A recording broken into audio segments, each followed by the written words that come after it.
Hai, perkenalkan, nama saya Steven Mulya Cendratama dengan NIM 24400398682 dan rekan saya Vincent Erik Riyandi Harvin dengan NIM 24400666815. Kami dari Bina Nusantara University, jurusan Computer Engineering. Ortogonal dan ortonormal. Himpunan ortogonal. Sebuah himpunan vektor pada ruang hasil kali dalam dapat dikatakan himpunan ortogonal jika semua pasangan vektor yang berbeda dalam himpunan tersebut saling tegak lurus. Ortonormal. Himpunan ortogonal yang setiap vektornya memiliki norma 1. Suatu himpunan V sama dengan V1, V2, V3 dapat dikatakan ortonormal apabila berlaku V1, V2 sama dengan 0, V1, V3 sama dengan 0, V2, V3 sama dengan 0, V1 sama dengan V2 sama dengan V3 sama dengan 1.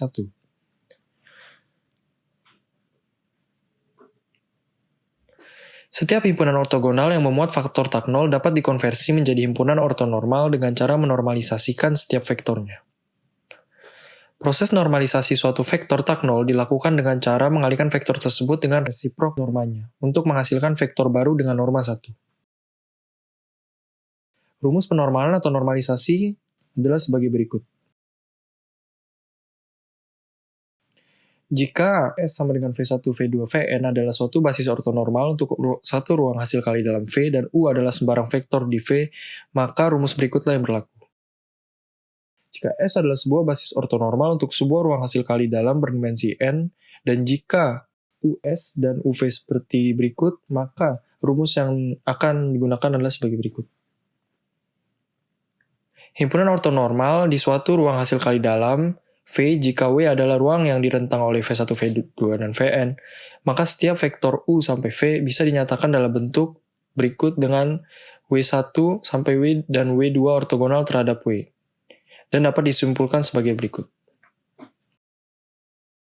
Jika vektor tersebut adalah sebuah basis ortonormal untuk W dan U adalah sembarang vektor pada V, maka berikut adalah rumus yang berlaku. Namun jika vektor tersebut adalah sebuah basis ortogonal untuk W dan U adalah sembarang vektor pada V, maka rumus berikutlah yang berlaku. Nah, sekian penjelasan singkat dari saya. Kita langsung ke penjelasan dari Vincent. Thank you Steven untuk penjelasan sebelumnya. Sebelum aku menjelaskan contoh soal, pasti Anda nanya nih, buat apa sih kita belajar vektor ortogonal dan vektor ortonormal? Jadi, fungsi ortogonal dan ortonormal itu penerapannya banyak digunakan dalam dunia sinyal. Salah satunya itu digunakan dalam dunia penyiaran radio. Penyiaran radio merupakan cikal bakal perkembangan teknologi dikarenakan suara kita bisa dikirim menggunakan sinyal radio. Sinyal-sinyal yang ada tersebut berupa sinyal AM, FM, dan PM, yang dimana sinyal AM dan FM merupakan sinyal yang sering kita gunakan. Yang menjadi pertanyaan kita adalah, bagaimana sinyal-sinyal ini bisa berubah dan membawa data suara kita dari yang awalnya gelombang suara yang merupakan gelombang analog menjadi sinyal yang digital. Proses mengubah data suara menjadi sinyal ini dinamakan proses modulasi yang dilakukan dengan menggunakan data amplitudo dan frekuensi dari gelombang suara yang ditangkap oleh mikrofon. Adapun tipe dan variasi dari proses modulasi adalah sebagai berikut.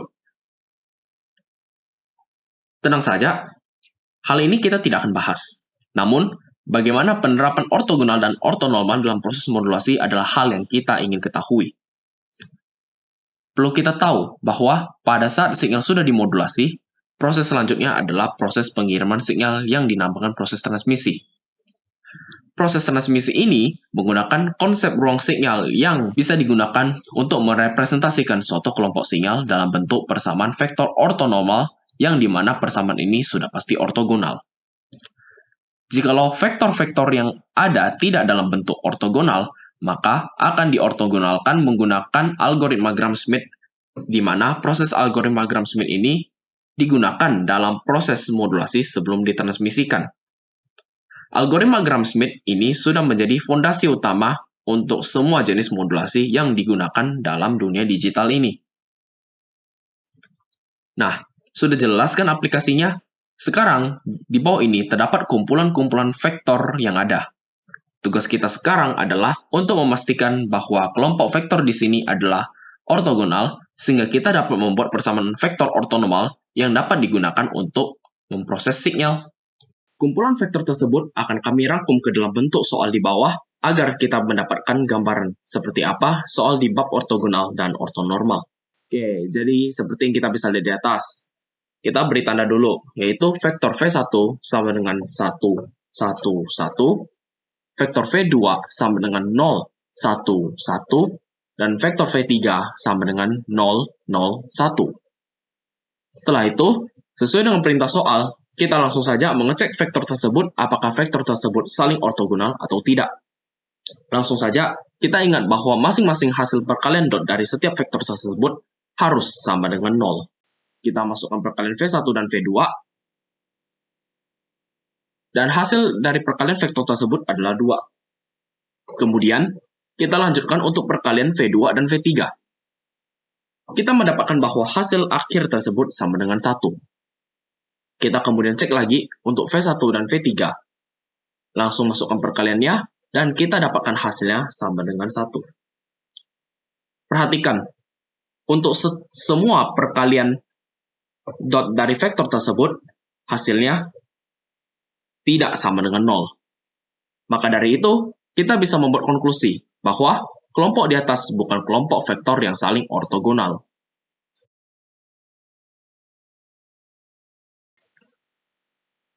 Selanjutnya, kita langsung mengecek apakah vektor tersebut berdiri secara linear atau tidak. Caranya adalah susun vektor berdasarkan format di bawah ini. Setelah kita susun, kemudian langsung saja cari kofaktor dari baris pertama pada matriks tersebut. Syarat untuk kelompok vektor tersebut berdiri sendiri adalah pada saat hasil dari kofaktor dari baris pertama tidak sama dengan 0. Oke, kita masukkan rumusnya terlebih dahulu ya.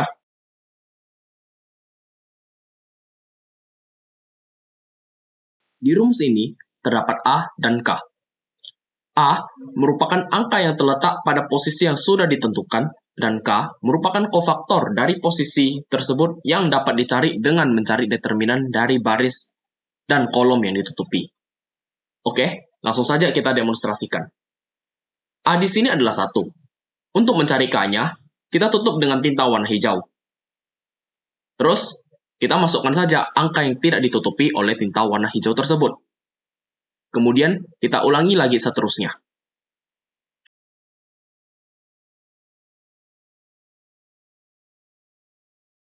Oke, setelah kita tulis, langsung saja hitung. Perhatikan bahwa bagian tengah dan akhir terdapat perkalian dengan angka 0, yang membuat hasil perhitungannya sama dengan 0. Tinggal kita cari saja determinan dari K11 dan kemudian kita kalikan dengan A11. Oke, hasil yang kita dapatkan ternyata sama dengan 1. Kita sudah mengecek bahwa kelompok vektor ini sesuai dengan persyaratan untuk berdiri secara linear dan bisa digunakan untuk menyelesaikan algoritma Gram-Schmidt. Sepertinya, soalnya sangat panjang ya. Sekarang, kita akan menggunakan algoritma Gram-Schmidt. Nah, sebelumnya, aku akan tulis kembali V1, V2, dan V3 supaya kita tidak lupa komponen dari soal tersebut. Untuk rumus Gram-Schmidt, Stephen sudah menjelaskan dasar dan teorinya. Nah, untuk mengortonormalkan vektor tersebut disebut algoritma Gram-Schmidt yang kita bisa tuliskan secara sederhana sebagai berikut. U1 itu sama dengan V1, U2 itu sama dengan V2 dikurangi dengan proyeksi U1 V2, dan U3 itu sama dengan V3 yang dikurangi dengan proyeksi U1 V3 dikurangi proyeksi U2 V3. Pola ini akan berulang seiring dengan jumlah vektor yang tersedia. Nanti, masing-masing dari U1, U2, dan U3 ini akan kita cari nilai E-nya dengan rumus berikut, yaitu U dibagi dengan magnitude dari nilai U tersebut. Sekedar review singkat, untuk rumus proyeksi, misalnya, jika ada proyeksi B terhadap A, maka rumusnya adalah perkalian dot antara vektor B dengan vektor A yang dibagi dengan nilai kuadrat dari magnitude dari vektor B yang berbentuk seperti logo absolut. Kemudian, hasil dari operasi tersebut dikalikan dengan vektor A.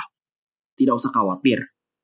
Aku akan menjelaskan secara detail bagaimana proses untuk menyelesaikannya. Pertama-tama, kita cari dulu vektor U1.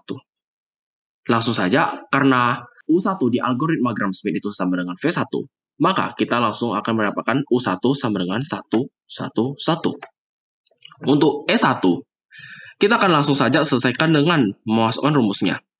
Untuk magnitude dari U1, kita bisa cari dengan mengakarkan setiap komponen yang ada, kemudian hasil dari komponen tersebut akan ditambahkan, dan kita akan masukinnya ke dalam rumus tersebut.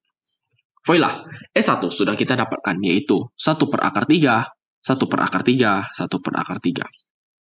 Supaya rapi, kita akan rasionalisasikan dengan mengalihkan penyebut dan pembilang dengan akar dari penyebut pecahan yang ada. Kita akan dapat hasilnya, yaitu sepertiga akar 3, sepertiga akar 3, dan sepertiga akar 3. Untuk U2, sama saja, tidak perlu panik, kita masukkan dulu rumusnya, yaitu V2 dikurangi dengan proyeksi U1 V2. Kemudian, langsung saja kita cari proyeksi U1 terhadap V2 dulu dengan menggunakan rumus proyeksi yang sudah dijelaskan di atas. Setelah kita lakukan dan perhitungannya dan mencari nilai dari V dari U2, kita langsung akan mengurangkan nilai dari proyeksi tersebut ke V2.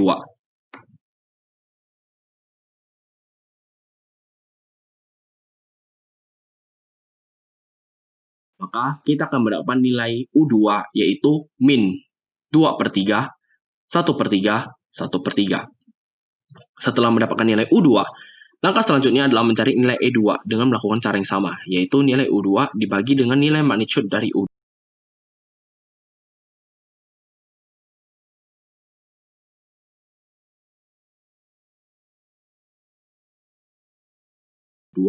Dan kita akan memperoleh hasil yang sudah dirasionalkan, yaitu min sepertiga akar 6, seperenam akar 6, dan seperenam akar 6.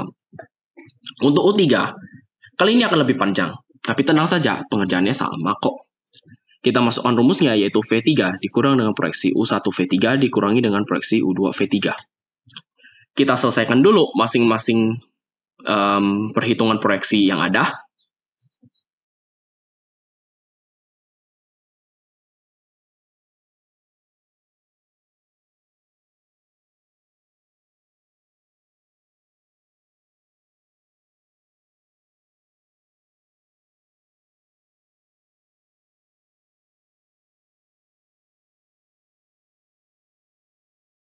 Kemudian, setelah kita mendapatkan nilai proyeksi tersebut, kita akan kurangkan nilai proyeksi tersebut dengan V3. Jadi V3 dikurang dengan proyeksi U1 V3 dan dikurang dengan U2 V3. Oke, setelah kita melakukan perhitungannya, dan kita akan mendapatkan hasil V3 yaitu 0 minus setengah, setengah. Langkah terakhir adalah mencari nilai E3, yaitu sama saja. Masukkan rumusnya, yaitu U3 dibagi dengan magnitude U3. Masukkan saja vektornya dan magnitude yang sudah didapatkan dari hasil pengakaran dan penjumlahan setiap komponen vektor yang dikeluarkan. Langsung saja hasil akhirnya adalah 0 min setengah akar 2 setengah akar 2. Jadi, solusi untuk E1, E2, dan E3 adalah sebagai berikut. Hore! Akhirnya kita sudah membuat kelompok vektor yang ada saling ortogonal dan membentuk kelompok vektor ortonormal.